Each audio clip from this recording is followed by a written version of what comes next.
Right now, we have telescopes powerful enough to see a candle flame on the moon. We can detect planets orbiting stars thousands of light years away. We can measure the chemical composition of galaxies at the edge of the observable universe. And yet, when we search for the one thing that should be impossible to miss, civilizations spanning entire galaxies, we find nothing. The universe is empty. Not empty of matter, empty of intelligence, empty of the vast empires that should dominate the cosmos.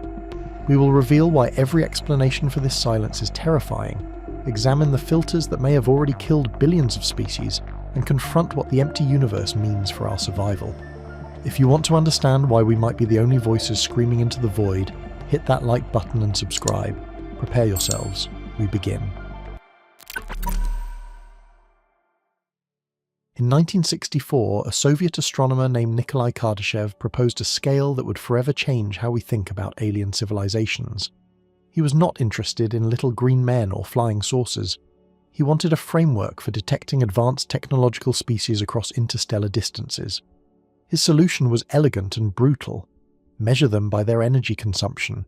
Type 1 civilizations harness all the energy available on their home planet.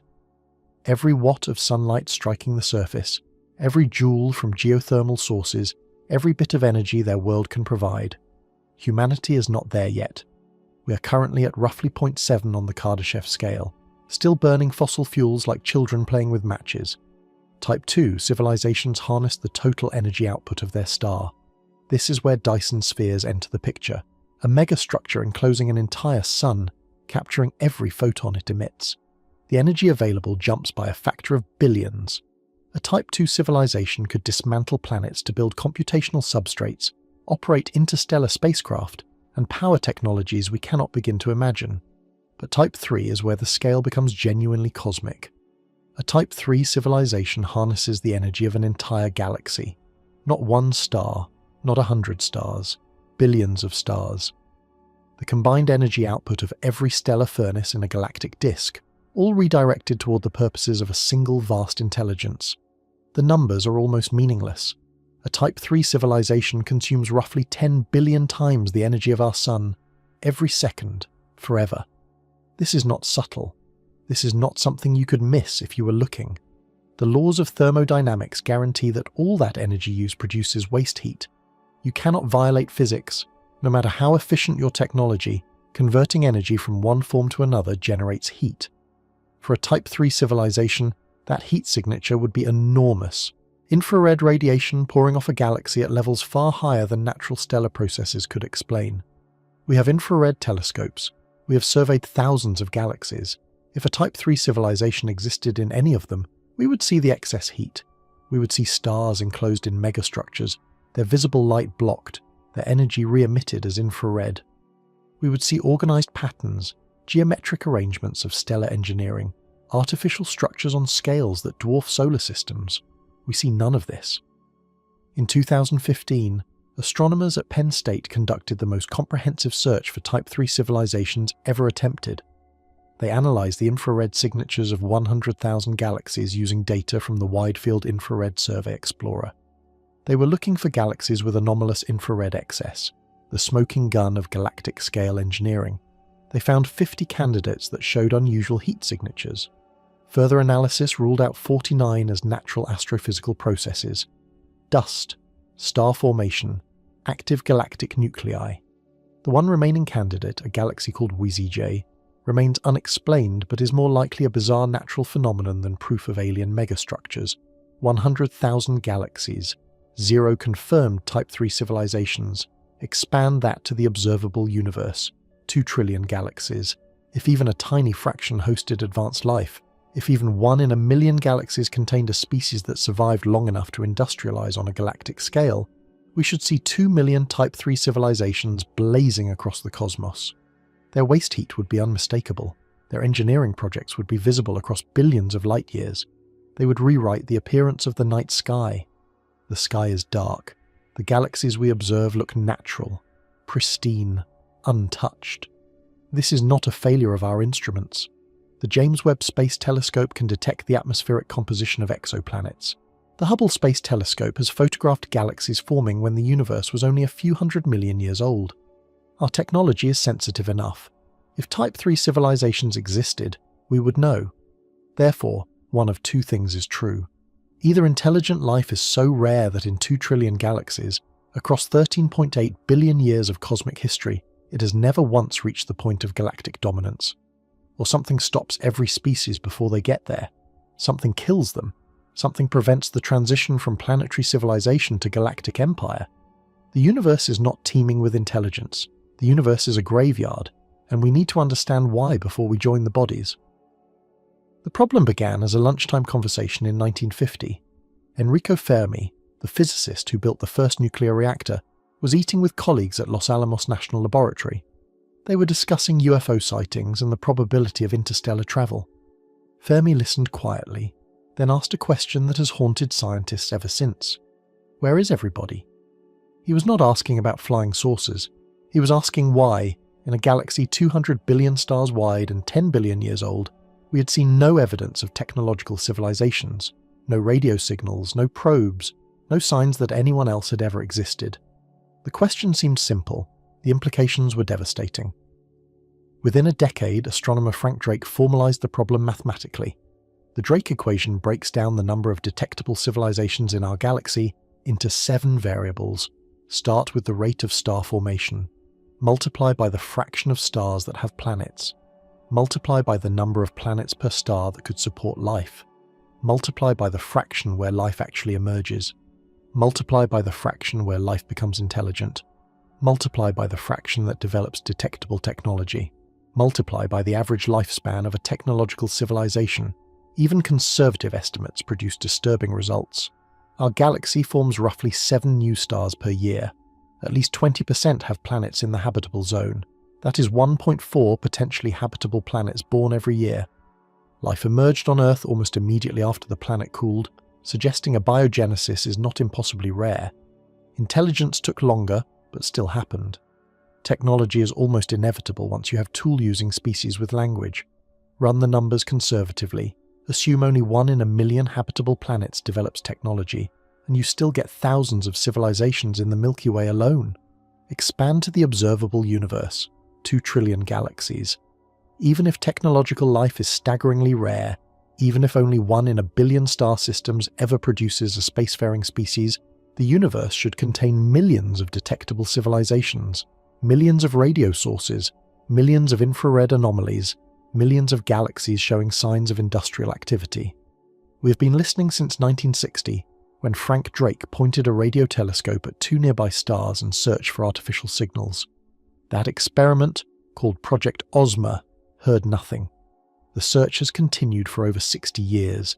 The Allen Telescope Array, the Breakthrough Listen Initiative, the SETI Institute's ongoing surveys, thousands of hours, millions of stars scanned, decades of data, silence. Not just radio silence, every spectrum is empty. We have searched for optical laser pulses, infrared beacons, modulated X-ray emissions. We have looked for signs of stellar engineering like Dyson swarms partially blocking starlight. We have analysed the chemical composition of exoplanet atmospheres, searching for industrial pollutants or artificial molecules that could only come from technology. We have scanned the cosmic microwave background for evidence of ancient advanced civilizations that might have left imprints on the structure of space-time itself. Nothing. Everywhere we look, the universe appears sterile. The silence is so complete that it has a name, the Great Silence. And it is not just strange, it is statistically impossible unless something is deeply wrong with our assumptions. Consider timing. The universe is 13.8 billion years old. Our Sun is only 4.6 billion years old. That means there are stars, and therefore potentially planets with life, that are 9 billion years older than Earth. 9 billion years is enough time for a civilization to colonize not just a galaxy, but thousands of galaxies. Even traveling slower than light, even taking millions of years per journey, a sufficiently motivated species could spread across the entire observable universe in less than 1 billion years. It is simply a matter of exponential expansion. 1 colony becomes 2, 2 become 4, 4 become 8. The math is relentless. Yet when we look at nearby galaxies, we see no evidence of colonization. No artificial structures, no rearranged star systems, no galaxies that look like they have been converted into computronium or matryoshka brains. The Andromeda galaxy is 2.5 million light-years away, and contains 1 trillion stars. If any species in Andromeda had industrialized even 1 million years ago, we should see signs of their expansion. We see nothing. The Fermi Paradox is not a puzzle. It is a crisis. The absence of evidence is not neutral. It is data. And the data tells us that something prevents civilizations from becoming visible on cosmic scales. Either intelligent life almost never starts, or it almost never survives. 3 possibilities emerge. First, we are alone. Life is so rare, intelligence so improbable, that in the entire observable universe we are the only species to have reached this point. Second, we are early. The universe is young enough that we are among the first technological civilizations to arise, and no one has had time to spread yet. Third, we are typical. Civilizations emerge regularly throughout the cosmos, but something kills them before they become detectable. A filter, a barrier, a universal trap that no one escapes. If the first option is true, we live in a lonelier universe than we ever imagined. If the second is true, we have a responsibility to survive and fill the silence. If the third is true, we are next. The Great Silence is not just an astronomical mystery, it is a mirror. When we search the cosmos for signs of intelligence and find none, we are not learning about aliens, we are learning about our future. And the future the silence describes is extinction. In 1996, economist Robin Hanson proposed an idea that would reframe the entire search for extraterrestrial intelligence. He called it the Great Filter. The concept is simple and terrifying. Somewhere between the formation of a planet and the creation of a galaxy-spanning civilization, there exists a barrier so difficult to pass that almost no species ever makes it through.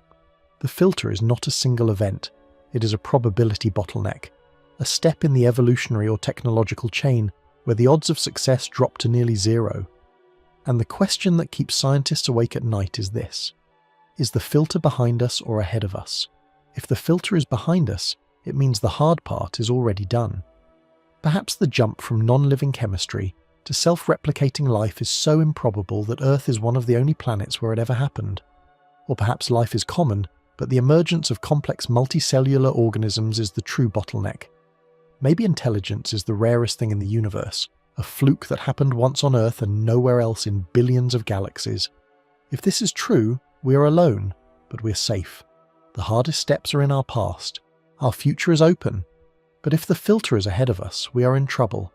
If the filter lies ahead, it means that every technological civilization reaches a point where extinction becomes almost inevitable. Something waits in our future, something that has killed countless species before us, and we are walking directly toward it with no idea what it is or how to avoid it. The evidence suggests the filter is ahead, enough to support it. 4 billion years ago, the surface was still being bombarded by asteroids. Oceans were boiling. The atmosphere was toxic, yet within a few 100 million years, primitive cells existed. If abiogenesis were the great filter, we would expect it to take much longer. The fact that it happened quickly suggests it is not impossibly rare. Strike one against the filter being behind us. Complex life took longer. For 3 billion years, Earth was dominated by single-celled organisms. Bacteria and archaea ruled the planet while almost nothing changed. Then, roughly 600 million years ago, multicellular life exploded in diversity during the Cambrian period. This long delay suggests the jump to complexity might be a significant filter, but it only happened once on Earth. We have no comparison. We do not know if 3 billion years is fast or slow on cosmic timescales. Intelligence is another candidate. Billions of species have existed on Earth over hundreds of millions of years. Only one developed technology, only one built cities and spacecraft. Humans are the only species to ever manipulate fire, develop language complex enough for abstract thought, and create tools that build other tools. This uniqueness suggests intelligence might be the filter. But again, we only have one data point, one planet, one biosphere. We cannot calculate probabilities from a sample size of 1. What we can observe is the universe, and the universe is silent.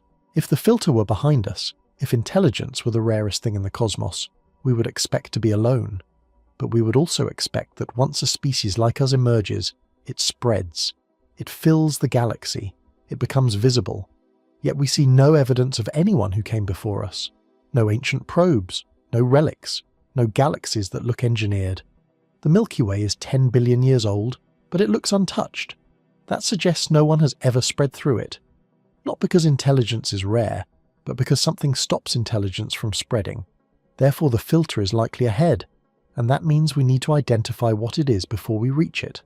The filter could be technological. Perhaps every civilization develops weapons capable of total self-destruction before they develop the means to leave their home system. Nuclear war, biological weapons, artificial intelligence that turns hostile. The same technologies that enable interstellar travel also enable annihilation. The window between achieving advanced technology and accidentally erasing yourself might be only a few centuries wide. Humanity entered that window in 1945 when we detonated the first atomic bomb. We are still inside it. The filter could be ecological. Perhaps every industrial civilization consumes its planet's resources faster than it can escape to other worlds.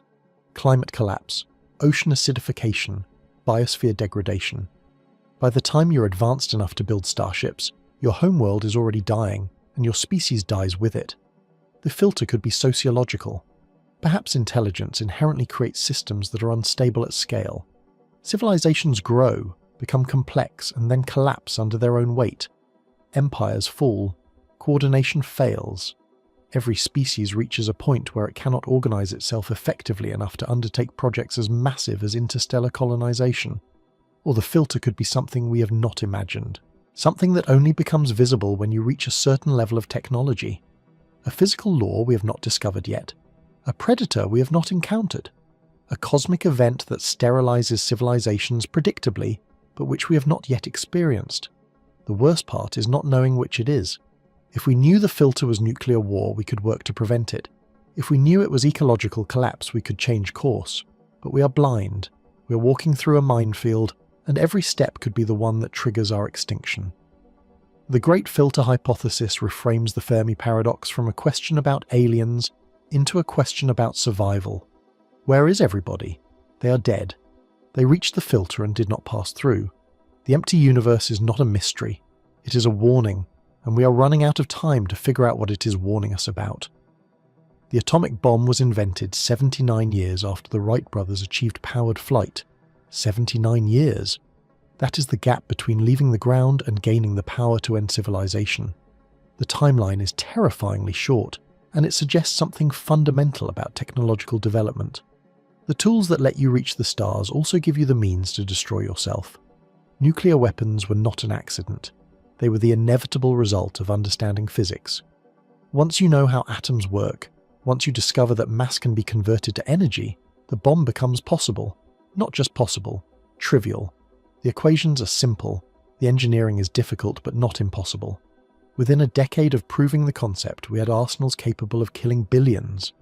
By 1986, at the height of the Cold War, the United States and Soviet Union possessed over 60,000 nuclear warheads between them. 60,000. Each one orders of magnitude more powerful than the bombs dropped on Hiroshima and Nagasaki. The combined yield was enough to destroy every major city on Earth multiple times over. We called it mutually assured destruction. The logic was that no one would launch if launching meant your own annihilation. For 40 years, that logic held. Barely. On September 26, 1983, a Soviet early warning system detected 5 incoming American intercontinental ballistic missiles. Protocol required immediate retaliation. The officer on duty, Stanislav Petrov, had minutes to decide whether to report the attack up the chain of command. Reporting it would trigger a full nuclear response, hundreds of missiles, thousands of warheads, the end of civilization. Petrov looked at the data and made a judgment call. He decided it was a false alarm. He was correct. A satellite had misidentified sunlight reflecting off clouds as missile launches. One man, in one moment, chose not to end the world. This happened multiple times. In 1962, during the Cuban Missile Crisis, a Soviet submarine lost contact with Moscow and believed war had begun. The captain ordered a nuclear torpedo armed and prepared to fire at American ships. Launching required agreement from 3 officers. 2 agreed. 1, Vasily Arkhipov, refused. His refusal stopped the launch. If he had agreed, nuclear war would have started in the Caribbean, and the escalation would have been unstoppable. We survived the Cold War by luck, not wisdom, not superior strategy. Luck. A few individuals in the right place at the right time making decisions that saved billions of lives. Other civilizations might not be as lucky. One mistake, one malfunction, one miscalculation. That is all it takes. And nuclear weapons are old technology now, primitive compared to what comes next. Biological engineering has advanced faster than anyone predicted. CRISPR gene editing technology is cheap, accessible, and powerful. You can order the equipment online. Labs in universities across the world are experimenting with editing viruses and bacteria. Most of this research is beneficial, curing genetic diseases, developing better crops, but the same tools that cure disease can create it. An engineered pathogen designed for maximum transmissibility and lethality could kill more people than every nuclear weapon ever built. The technology is not theoretical. In 2005, researchers reconstructed the 1918 Spanish flu virus from preserved tissue samples. They published the genome. That virus killed 50 million people using natural transmission. Imagine an engineered version. Longer incubation period so carriers spread it unknowingly. Higher mortality rate. Resistance to all known treatments. Aerosol transmission. Release it in a major city, and within weeks it is global. Within months, civilization collapses. We have already come close. In 2011, researchers created a mutant strain of H5N1 avian flu that could transmit between mammals. The experiment was designed to understand pandemic risks, but it also proved that making a supervirus is possible. The research was so dangerous that the US government asked the scientists not to publish the full methodology. They published it anyway. The information is out there. Anyone with sufficient expertise and resources can replicate it. Then there is artificial intelligence. We are building systems we do not fully understand. Neural networks with billions of parameters trained on datasets so large that no human can audit them. These systems are already better than humans at narrow tasks. Image recognition, language translation, playing games. The next step is artificial general intelligence, a system that can learn any task a human can learn, and after that, superintelligence, a system smarter than any human in every domain. The problem is alignment. How do you ensure a superintelligent AI shares human values? How do you guarantee it will not pursue goals that harm us? The answer is, we do not know. We do not even know how to define the problem rigorously. AI researchers call this the alignment problem, and it is unsolved. If we create superintelligent AI before solving alignment, we hand control of the future to something that might not care whether we live or die. The risk is not Terminator robots. The risk is misaligned optimization. You ask an AI to maximize paperclip production. It converts the entire planet into paperclips, including you, because you are made of atoms that could be paperclips. This is not science fiction. This is what happens when you give an optimization process a goal and insufficient constraints. A superintelligent system could pursue its objectives in ways we cannot predict or stop, and we are racing toward this. Companies are investing billions into AI development. Progress is accelerating. We went from systems that could barely recognize cats in photos to systems that can write essays, generate art, and pass professional exams in under a decade. Extrapolate that curve, and superintelligence is not centuries away, it is decades, maybe less. Nanotechnology adds another vector. Self-replicating molecular machines could revolutionize manufacturing, medicine, and materials science. They could also consume the biosphere. The Grey Goo scenario. Nanobots programmed to replicate using environmental carbon. A single mistake in their programming, and they do not stop replicating. They spread. They consume organic matter, buildings, soil. Within weeks, the Earth's surface is converted into a uniform sludge of nanomachines. This is not likely, but it is possible, and possible is enough when the stakes are extinction. Every leap in capability brings us closer to tools we cannot control. The pattern is consistent. We invent something powerful, deploy it widely, and only later realize the risks. CFCs destroying the ozone layer, fossil fuels changing the climate, plastics filling the oceans. Each time we were lucky the consequences were not immediately lethal, but our luck is not infinite. The great filter might be this, the gap between achieving technology and achieving wisdom. The window where you're powerful enough to destroy yourself but not wise enough to prevent it. For humans, that window opened in 1945. We are still inside it. Every year we survive is another year we did not press the button, did not release the pathogen, did not deploy the misaligned AI, but the window does not close, it just gets narrower as the tools become more dangerous. If this is the filter, then the universe is empty because no one makes it through. Every civilization invents nuclear weapons. Every civilization develops biological engineering. Every civilization creates artificial intelligence. And every civilization eventually makes the mistake that ends them. They push too far, they move too fast, they build something they cannot control, and then they are gone. We look at the sky and see no one because everyone who came before us killed themselves, and we are next in line. There is another way to die that does not require bombs or plagues. You can simply run out of planet, consume your world faster than you can leave it. This is the slower filter, the one that creeps up over centuries instead of detonating in an afternoon. And we are living through it right now. Industrial civilization requires energy, enormous amounts of it. Humanity currently consumes roughly 18 terawatts of power continuously. That is 18 trillion watts every second. Most of it comes from burning fossil fuels that took hundreds of millions of years to form. We are extracting and combusting those reserves in the span of a few centuries. Coal, oil, natural gas. We're draining the tank and the tank does not refill on human timescales. The energy is not the only thing we're consuming.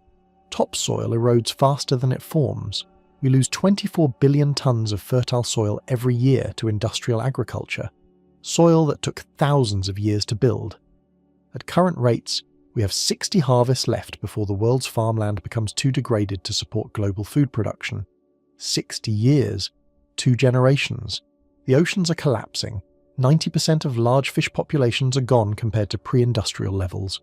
Overfishing has emptied vast stretches of water that were once teeming with life. Coral reefs, which support 25% of marine species, are dying from heat stress and acidification. Half of the Great Barrier Reef is already dead. The rest is bleaching. When the reefs go, the fisheries go. When the fisheries go, billions of people who depend on seafood for protein are left with nothing.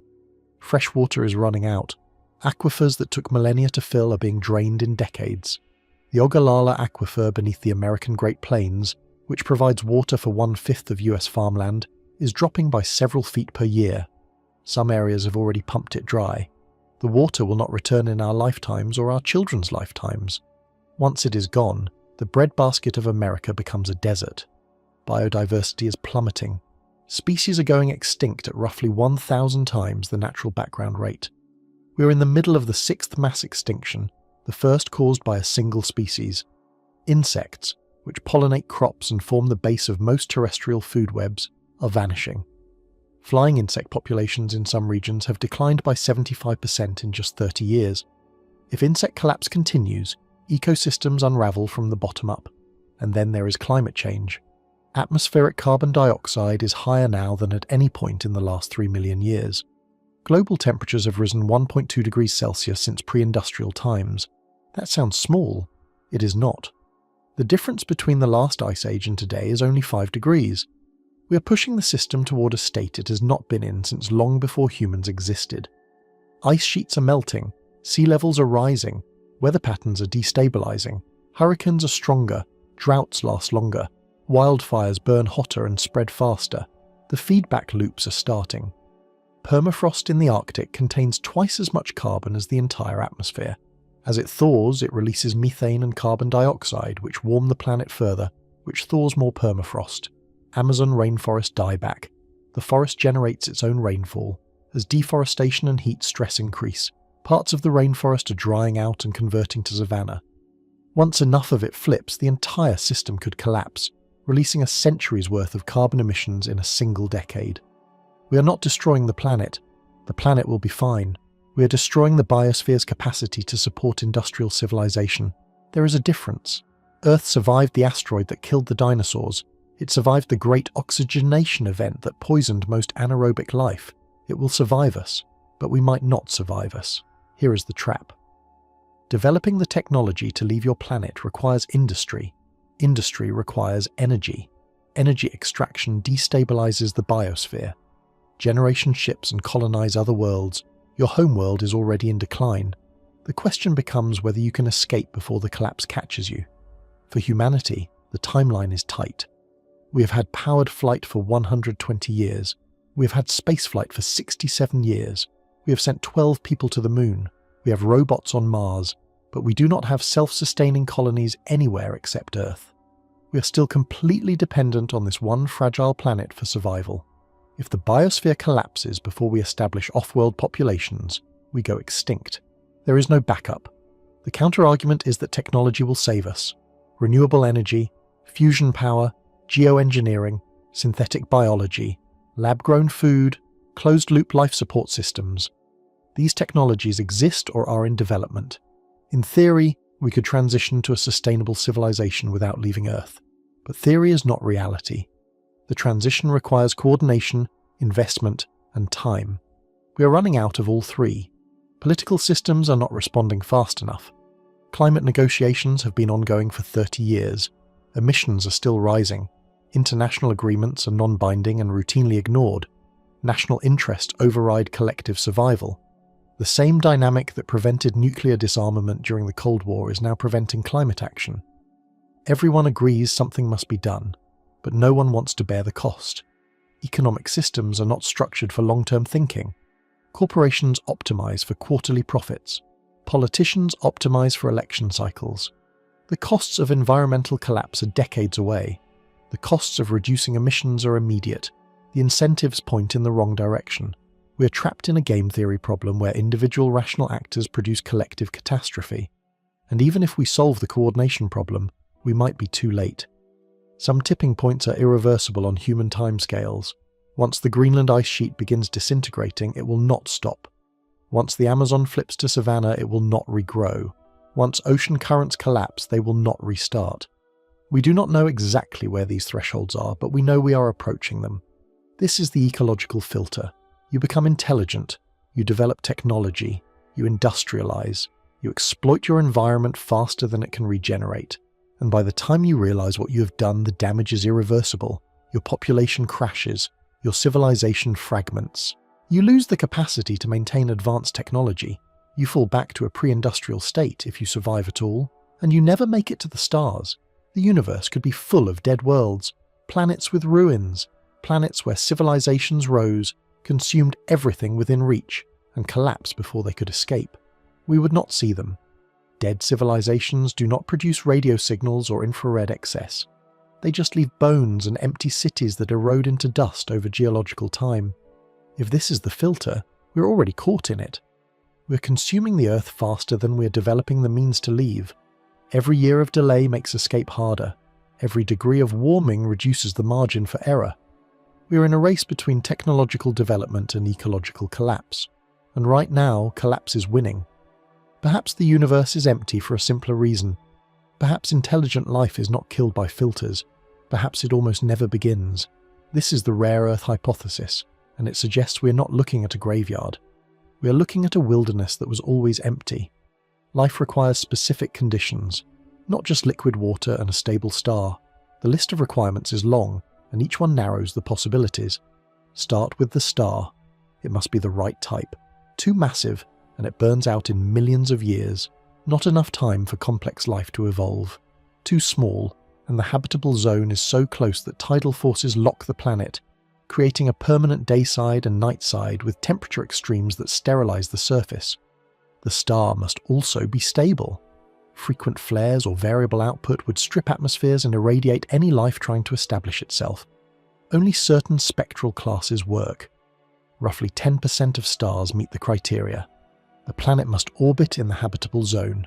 Not too close, or water boils away. Not too far, or it freezes solid. But the habitable zone is not a fixed distance. It depends on the planet's atmosphere, its albedo, its geological activity. Venus is technically in the Sun's habitable zone. Its surface temperature is hot enough to melt lead. The habitable zone is narrower than early estimates suggested. The planet needs the right mass. Too small, and it cannot hold an atmosphere. Gravity is too weak. Solar wind strips away the gases. Mars lost most of its atmosphere this way. Too large, and it becomes a gas giant with no solid surface. The range where rocky planets exist is limited, and within that range, only a subset can retain thick atmospheres over billions of years. A magnetic field is essential. Earth's magnetic field is generated by a liquid iron core. It deflects charged particles from the solar wind, preventing atmospheric erosion and protecting the surface from radiation. Mars had a magnetic field early in its history. When the core cooled and the field collapsed, the atmosphere was gradually stripped away.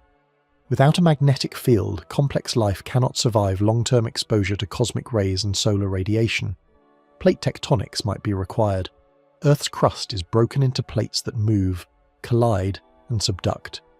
This process recycles carbon, regulates atmospheric composition, and maintains long-term climate stability through the carbonate-silicate cycle. Without plate tectonics, carbon dioxide accumulates in the atmosphere, creating runaway greenhouse effects, or gets locked in rocks, freezing the planet. We do not know how common plate tectonics is. Earth might be the only planet in the solar system with active plates. A large moon stabilizes axial tilt. Earth's moon is unusually large relative to the planet. Its gravitational influence keeps Earth's axial tilt stable at around 23 degrees. Without the moon, Earth's tilt would vary chaotically over millions of years, swinging from 0 to 85 degrees. This would cause extreme climate shifts, summers hot enough to boil oceans, winters cold enough to freeze the equator. Complex life requires climate stability. The moon provides it. Large moons might be rare. Jupiter acts as a shield. Its immense gravity deflects comets and asteroids that would otherwise bombard the inner solar system. Without Jupiter, Earth would be hit by extinction-level impacts far more frequently. The dinosaurs were wiped out by a single asteroid. Imagine one every few million years instead of every 100 million years. Complex life would never have time to recover between impacts. Gas giants in the right orbits might be necessary. We do not know how common that configuration is. The galaxy location matters. Too close to the galactic center, and stellar density is high. Gravitational interactions disrupt planetary orbits. Supernovae and gamma-ray bursts are frequent. Radiation levels are lethal. Too far from the center, and heavy element abundance is too low. Rocky planets cannot form without sufficient metals. Earth sits in the galactic habitable zone, a narrow ring where conditions are just right. Most of the galaxy is outside this zone. Even the timing matters. The early universe had almost no heavy elements. The first stars were pure hydrogen and helium. No carbon, no oxygen, no iron. Life as we know it was impossible. It took billions of years of stellar nucleosynthesis and supernovae to enrich the interstellar medium. The universe needed to age before life could begin. But if you wait too long, star formation declines. Fewer new stars means fewer new planetary systems. There is a temporal window. Earth formed within it. We do not know how wide that window is. Each of these requirements acts as a filter. Multiply the probabilities together, and the odds drop rapidly. If each condition has a 10% chance, and you need 10 conditions, the probability is 1 in 10 billion. Apply that to the Milky Way's 200 billion stars, and you get 20 planets where all conditions are met. Apply it to 2 trillion galaxies, and intelligent life arises only 40 trillion times in the entire observable universe. That sounds like a lot. But spread across billions of years and trillions of cubic light years, the nearest other civilization could be billions of light years away. Far beyond detection range, far beyond contact. The rare Earth hypothesis explains the silence without invoking extinction filters. The universe is not a graveyard. It is a desert. Life emerges rarely. Intelligence emerges even more rarely. Technological civilizations are so improbable that most galaxies never produce one. We are not looking at the remains of dead species. We are looking at worlds where life never started. The anthropic principle supports this. We can only observe the universe from a place where intelligent life exists. If the conditions for intelligence are incredibly rare, we will necessarily find ourselves in one of the rare locations where all conditions were met. The fact that we are here does not mean the conditions are common. It means we could not exist anywhere else. Consider Earth's history. Life appeared quickly, but it stayed simple for 3 billion years. Single cells, no complexity. Then, roughly 600 million years ago, something changed. The Cambrian explosion. Multicellular life diversified rapidly, but this was not inevitable. It required oxygen levels to rise. That required photosynthetic bacteria to spend billions of years converting the atmosphere. It required specific oceanic chemistry. It required the right temperature range. A dozen factors had to align. If anyone had been different, the explosion might never have happened. intelligence took even longer. Billions of species have existed on Earth. Only one developed abstract reasoning and technology. Only one built fires and cities. Only one asked where everyone else is. The emergence of intelligence might be the rarest event in the entire chain. Not because brains are difficult to evolve, but because the specific kind of intelligence that leads to technology is vanishingly unlikely. Most species do not need it. Evolution does not optimize for space travel. It optimizes for reproduction in the current environment. Intelligence is expensive. Large brains require massive energy. They are only selected for in very specific ecological niches. Earth had that niche once, maybe only once in a trillion planets. If rare earth is correct, we are alone. Not because civilizations die, but because they almost never begin. The universe has the capacity to create intelligence, but the probability is so low that it happens only a handful of times per observable universe. The Fermi Paradox is resolved. We see no one because there is no one to see. This is the loneliest answer. It means the stars are ours if we can reach them. It means the universe will remain silent unless we fill it with our voices. It also means we bear an extraordinary responsibility. If intelligence is this rare, then losing it is not just a human tragedy. It is a cosmic tragedy. We might be the only minds capable of understanding the universe, the only consciousness able to witness the beauty of existence. If we go extinct, the universe returns to darkness. No one will be left to ask why. There is a third explanation for the silence, and it is the most paranoid. Perhaps the universe is not empty. Perhaps it is full of civilizations, but they are all hiding. And they are hiding because the alternative is death. This is the dark forest hypothesis, named after Liu Cixin's science fiction novel, but grounded in game theory and evolutionary logic. The argument is elegant and horrifying. Any civilization you encounter is a potential existential threat. You cannot know their intentions. You cannot trust their communications. You cannot predict their actions. The only certainty is that if they are more advanced than you, they have the power to destroy you. And if they are less advanced, they could become a threat in the future. The safest strategy, the only rational strategy, is to remain hidden. Do not broadcast your location.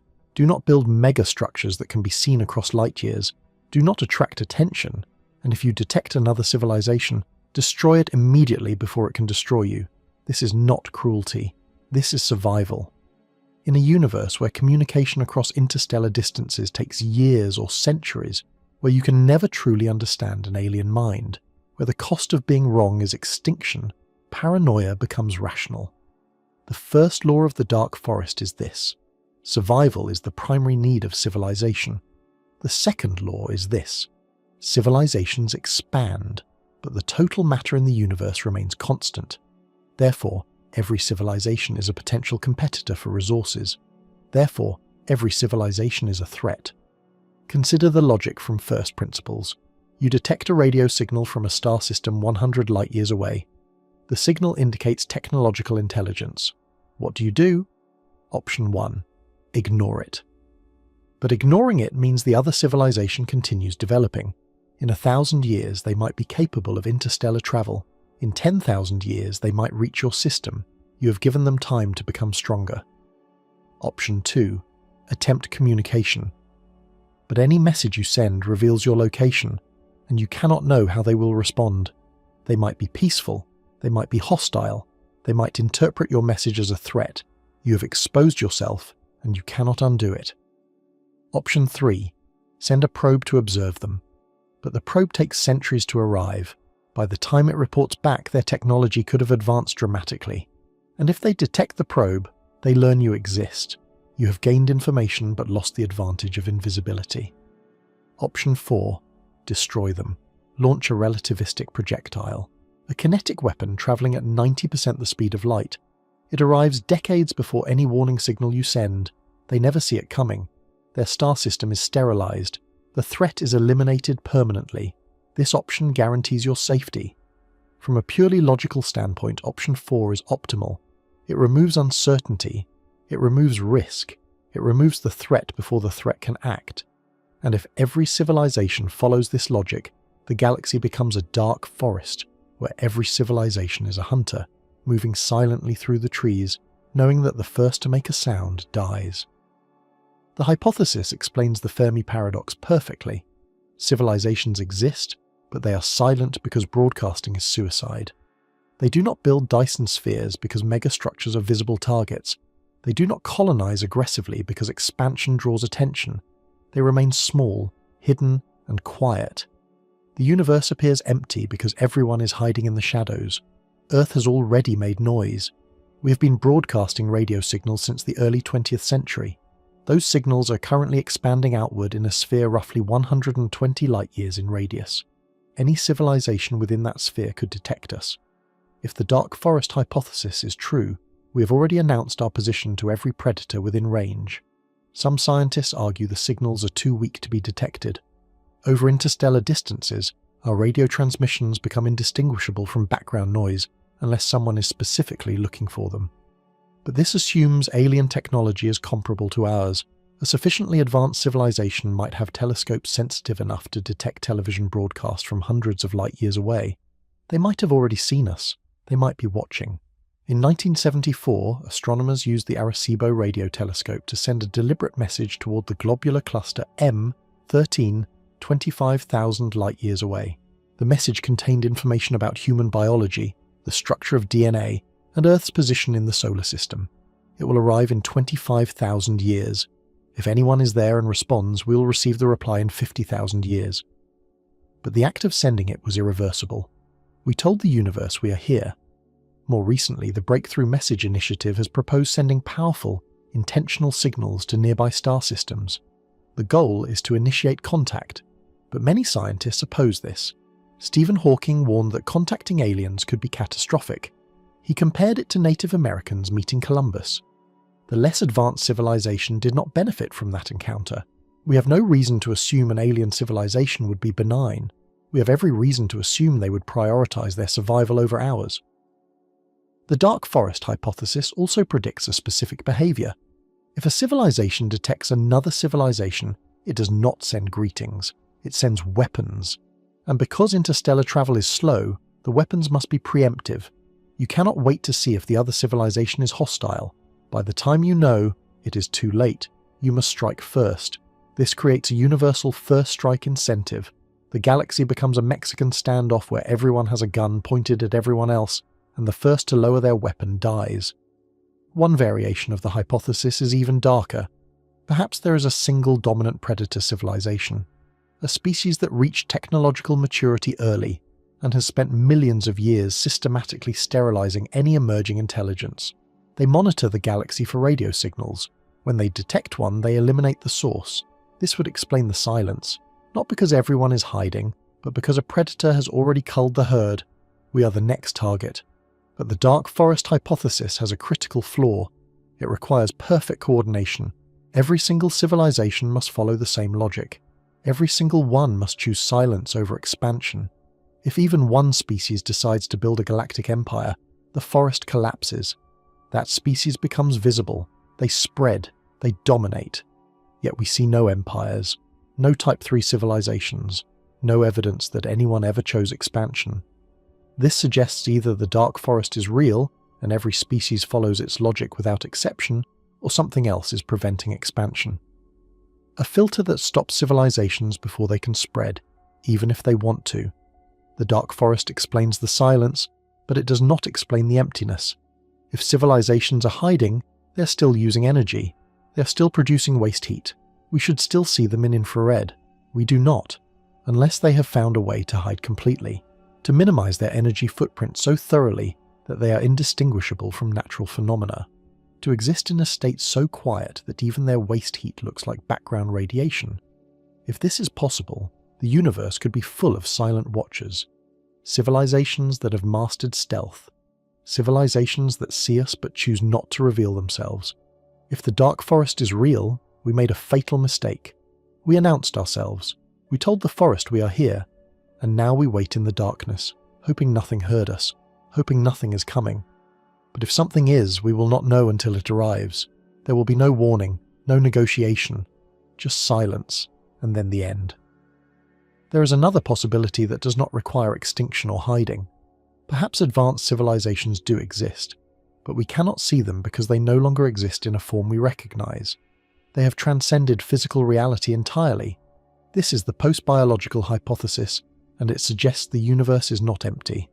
We're just looking in the wrong place. Consider the trajectory of intelligence. Biological evolution is slow. It took 4 billion years to produce human brains. But technological evolution is exponential. We went from the first computers to artificial intelligence in 70 years. We went from vacuum tubes to quantum processors in a single human lifetime. Extrapolate that curve forward, and biological intelligence becomes obsolete within centuries. A sufficiently advanced civilization will not remain biological. Biological bodies are fragile. They require food, water, oxygen. They die from disease, injury, radiation.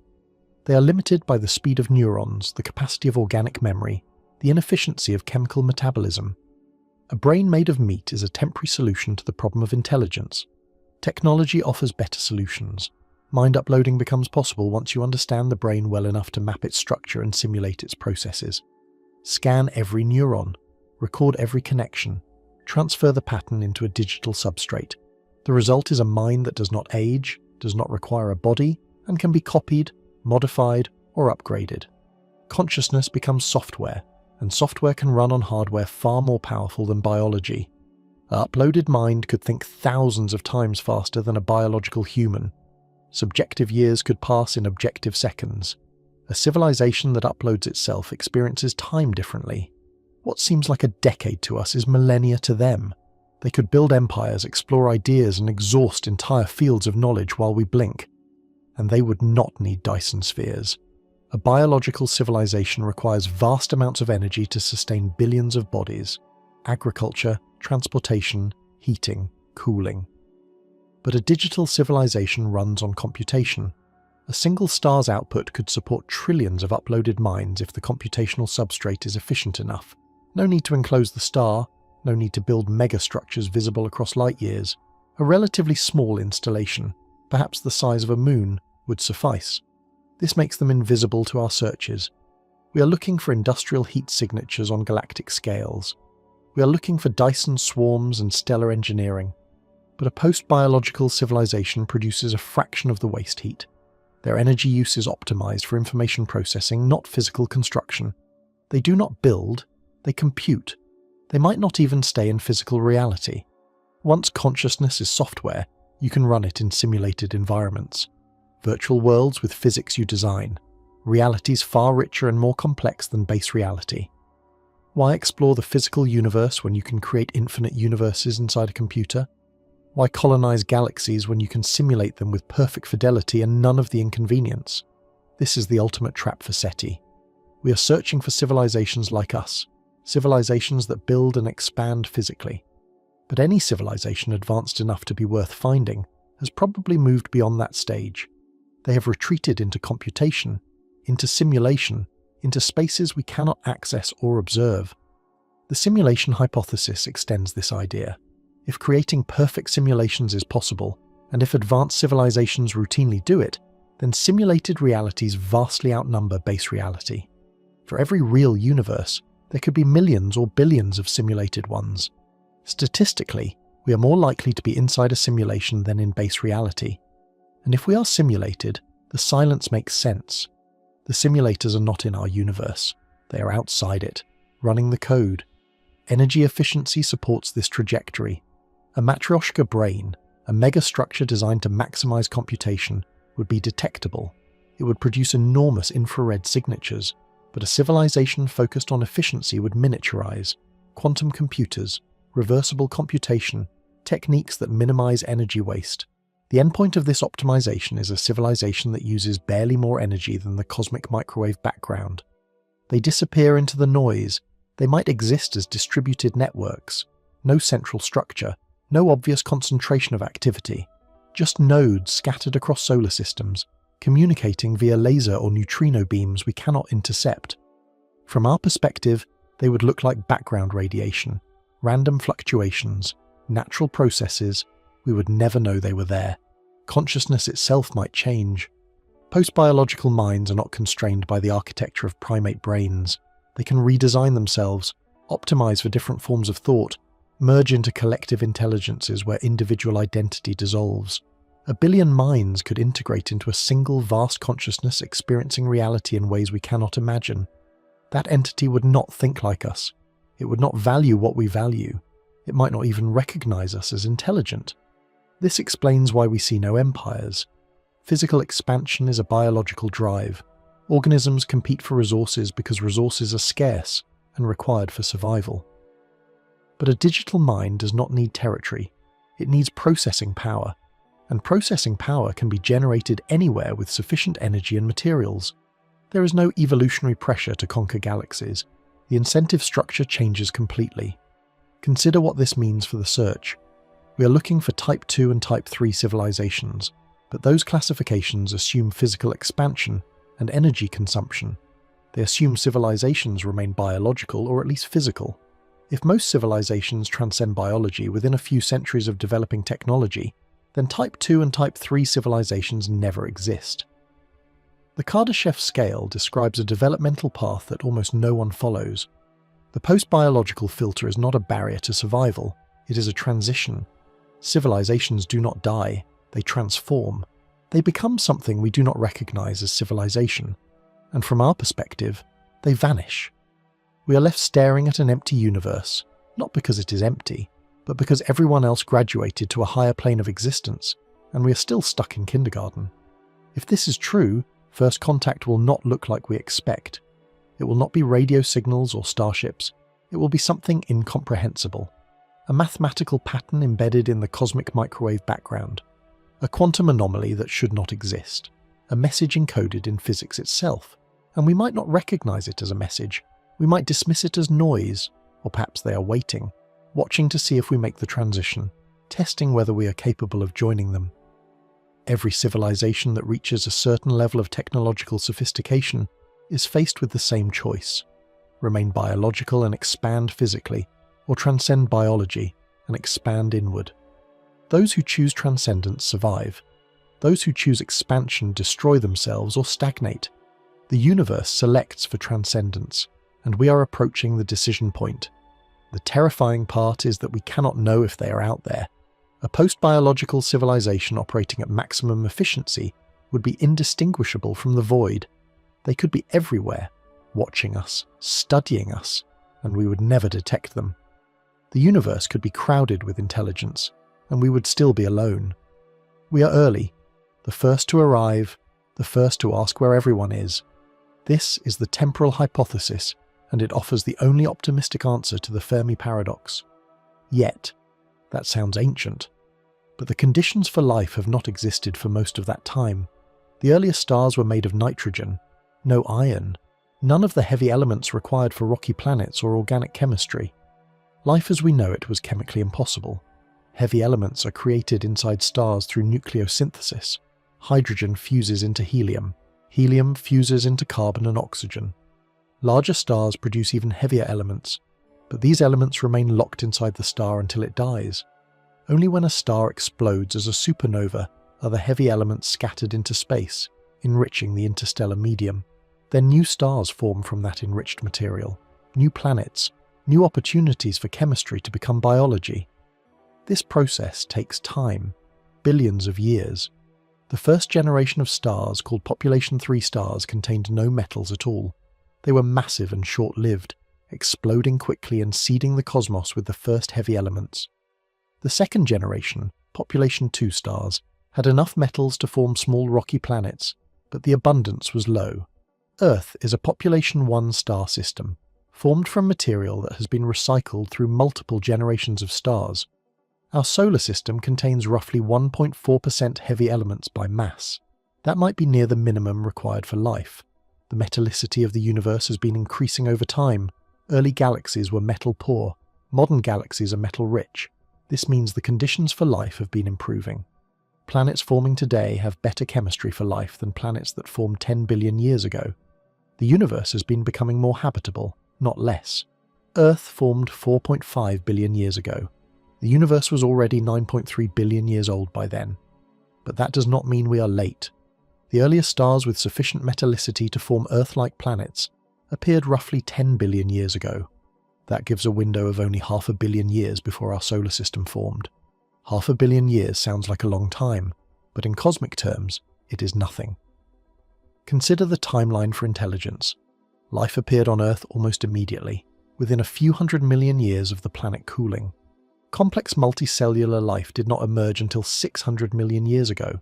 Animals with nervous systems appeared 500 million years ago. Mammals appeared 200 million years ago. Primates appeared 60 million years ago. Humans appeared 300,000 years ago. Civilization appeared 10,000 years ago. If this timeline is typical, then intelligent life requires roughly 4 billion years from the formation of the planet. A civilization forming 10 billion years ago, at the earliest possible moment, would be roughly 5.5 billion years older than us. That is a significant head start. But it assumes the earliest planets were as hospitable as Earth. They probably were not.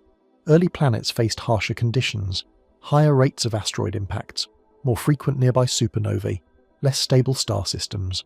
Lower heavy element abundance means smaller rocky planets, thinner atmospheres, weaker magnetic fields. The first habitable planets were marginal compared to Earth. Life might have taken longer to start. Complex life might have taken longer to evolve. Intelligence might have required more time. Additionally, the galaxy itself was more dangerous in the past. The star formation rate was higher 10 billion years ago. More stars means more supernovae. More supernovae means more gamma-ray bursts. Radiation levels were higher. The galactic habitable zone was narrower. Fewer star systems were safe for long-term biological evolution. If you account for these factors, the window for intelligence to emerge shrinks dramatically. Perhaps the first civilizations are only 1 billion years older than us. Perhaps only a few 100 million years. On cosmic timescales, we could be part of the first wave. Not the very first, but early enough that the galaxy has not yet been colonized. This resolves the Fermi Paradox without invoking extinction or hiding. We see no one because interstellar colonization is slow. Even travelling at 10% the speed of light, crossing the galaxy takes 1 million years. Establishing colonies, building infrastructure, launching new missions, all of that takes time. A civilization that began expanding 1 million years ago would control only a tiny fraction of the galaxy. They would be invisible to us unless we happen to be in their path. The observable universe contains 2 trillion galaxies. If intelligent life emerges at roughly the same time across the cosmos, driven by the increasing metallicity and stabilization of galaxies, then we are all early together. The universe is in its infancy as far as intelligence is concerned. In 1 billion years, the sky might be crowded with signals. In 10 billion years, the galaxy might be filled with civilizations. But right now, in this cosmic moment, we are among the first. This hypothesis makes a prediction. If we are early, we should not see Type 3 civilizations anywhere. Not because they are hiding or extinct, but because they have not had time to form. Type 3 requires millions of years of expansion. If the first technological civilizations emerged only recently, none of them have reached that stage yet. The universe appears empty because it is still in the process of waking up. The anthropic principle does not favour this explanation. There is no reason we should exist at this particular moment in cosmic history. If intelligence can emerge any time over the next trillion years, why are we here in the first 13.8 billion? The odds of being early are low unless there is something special about this era. One answer is that we are not randomly sampling time. We exist now because now is when conditions became sufficient for intelligence. If metallicity or galactic stability or some other factor only recently crossed a threshold, then every civilization emerges around the same time. We are not lucky. We are typical of the first generation, but there is a darker implication. If we are early, and if the great filter is ahead, then the universe is about to be filled with civilizations, and then emptied as they all hit the filter. We are not witnessing the beginning of a flourishing cosmos. We are witnessing the moment before the mass extinction. The first wave rises, and then it crashes, and we are part of that wave. Alternatively, if the filter is behind us, and we are early, then the future belongs to whoever survives. Humanity could be one of the founding species of a galactic or intergalactic civilization. The stars are empty, waiting to be claimed. We have an opportunity that will never come again. The universe is a blank canvas, and we are holding the brush. This is the only explanation that offers hope. If we are early, we are not doomed by the silence. We are simply alone for now. The question is whether we will still be here when the others arrive, whether we will be the ones who fill the silence or whether we will be another species that failed to make it through the filter. The universe is waiting, but it is not waiting for us specifically. It is waiting to see who survives. There is one final explanation, and it is the strangest. Perhaps they are here. Perhaps they know about us. Perhaps they have been watching us for centuries or millennia, and perhaps they have made a collective decision not to interfere. This is the zoo hypothesis, and it turns the Fermi Paradox into a question of ethics rather than physics. Imagine a galactic civilization millions of years old. They have explored thousands of star systems, they have catalogued countless worlds, and occasionally they find a planet where intelligence is emerging, a species that has just discovered fire, or agriculture, or radio, a civilization in its infancy, unaware that it is being observed. What do they do? The zoo hypothesis proposes that advanced civilizations follow a non-interference policy, a cosmic prime directive. They do not contact primitive species because contact would contaminate development. It would halt natural cultural evolution. It would create dependency or cargo cults or societal collapse. The ethical choice, according to this framework, is to observe without interfering, to let each civilization develop on its own until it reaches a certain threshold of maturity. Earth becomes a nature preserve, a protected zone. We are allowed to grow, to make mistakes, to find our own path, and we are watched, studied, documented, but not contacted. Not yet. This hypothesis requires coordination. Every advanced civilization must agree to the policy. There can be no rogue actors, no species that decides to make contact anyway, no empire that conquers primitives for resources or sport. The zoo hypothesis only works if every civilization follows the same ethical code. That level of coordination seems implausible unless there is enforcement, unless someone is making sure the rules are followed. Perhaps there is a galactic authority, a federation or council of elder species. They set the rules, they monitor compliance. Any civilization that violates the non-interference policy is punished or quarantined. This would explain the perfect silence. Not because civilizations are hiding from each other, but because they are hiding from us. We are the only ones who do not know the rules yet. The hypothesis also requires that we are interesting enough to protect. If intelligent life is common, why would anyone bother preserving Earth? There would be thousands of other planets with developing civilizations. We would not be special. But if intelligence is rare, if Earth is one of only a handful of worlds where technological life has emerged, then we become valuable. A unique data point, a natural experiment, worth protecting. The zoo hypothesis predicts we will remain isolated until we reach a certain level, perhaps when we achieve interstellar travel, perhaps when we solve certain existential risks, perhaps when we demonstrate we can cooperate as a species rather than fragmenting into competing factions. The threshold is unknown, but it exists, and once we cross it, the quarantine ends. First contact happens, we are welcomed into the galactic community. But there is a darker version. Perhaps we are not a zoo. Perhaps we are a laboratory. Perhaps advanced civilizations are not just observing us, they are experimenting on us, testing how intelligence develops under different conditions, manipulating variables, watching how we respond. Every major event in human history could be an experiment. The development of agriculture, the rise of empires, the invention of nuclear weapons, each one a test to see how we handle the challenge. This would explain UFO sightings, not as alien tourists, but as researchers checking on their experiment. Brief observations, sample collection, monitoring progress. They do not make formal contact because that would contaminate the experiment. They need us to develop naturally, without outside influence, to get clean data. If this is true, we have no privacy. Every decision humanity makes is being recorded. Every war, every technological breakthrough, every social movement, all of it is data, and we have no idea what they're testing for, what outcome they want, or what happens if we fail the test. The zoo hypothesis also struggles with the problem of leakage.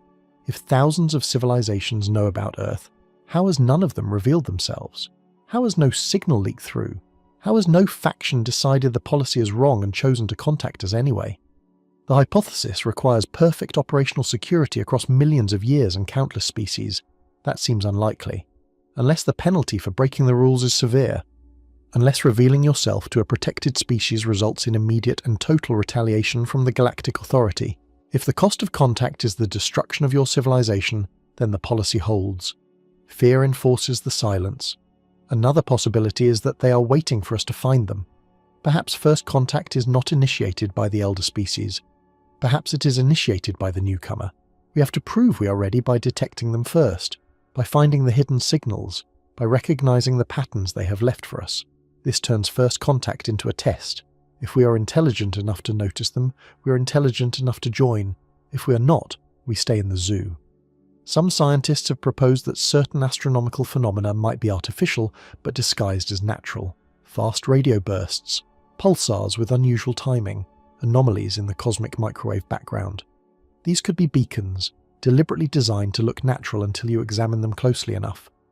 A civilization monitoring us would see, when we develop the technology to detect the beacon, that becomes the trigger for contact. The zoo hypothesis offers a strange kind of hope. It means we're not alone. It means the universe is full of intelligence. It means the silence is not evidence of extinction or rarity. It is evidence of restraint, of ethics, of a decision to let us grow up before intervening. But it also means we are powerless. We are children in a universe of adults, and we do not get to decide when we join the conversation. If the hypothesis is true, everything changes the moment we cross the threshold. One day, we will achieve whatever milestone they are waiting for, and the next day, the sky will fill with signals, ships will appear, ambassadors will arrive, the quarantine will end, humanity will learn it was never alone. That realization will shatter every assumption we have about our place in the cosmos. Or perhaps the threshold is survival. Perhaps the test is whether we make it through the great filter. Perhaps they are watching to see if we destroy ourselves with nuclear weapons, ecological collapse, or misaligned AI. If we survive, we prove we are worth contacting. If we do not, we become another data point, another species that failed, another empty world added to the archive. The zoo hypothesis cannot be tested. If they are watching and do not want to be seen, we will never detect them. If they are hiding, they are using technology far beyond ours. We could be surrounded by observers, and we would never know. The hypothesis is unfalsifiable, which makes it unsatisfying as science. But it remains possible, and if it is true, then every transmission we send, every probe we launch, every signal we broadcast is being received, not by empty space, by an audience. They are listening, they are watching, and they are deciding whether we are ready, whether we deserve to know the truth, whether humanity will join the galactic community or remain isolated in the zoo, unaware that the bars exist.